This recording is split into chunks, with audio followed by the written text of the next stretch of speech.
Welcome to this introductory lesson on C++ syntax basics. Today we'll explore key concepts such as variables, data types, input and output, and more to help you start your journey in programming with C++. Let's look at what a variable is. A variable is a container in memory that stores data. It can hold values that can change during the program's execution. Variables are essential because they allow you to store and retrieve data, reuse values, and perform computations. For example, this creates a variable named age of type integer with a value of 25. C++ supports several data types, including int for integers, float for decimal numbers, char for single characters, string for text, and bool for true or false values. Each data type has a specific size in memory. Notice that when we set one Boolean variable to true and another to false, then we get 1 and 0 as the result.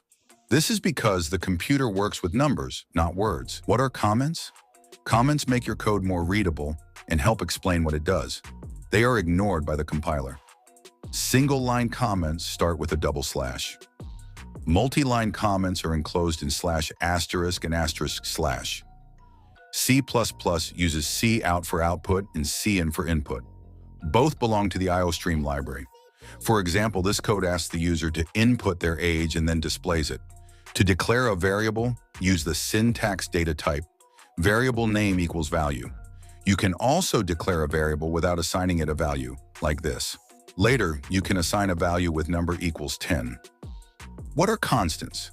A constant variable in C++ is a variable whose value cannot be changed once initialized. Use the keyword const to declare constants.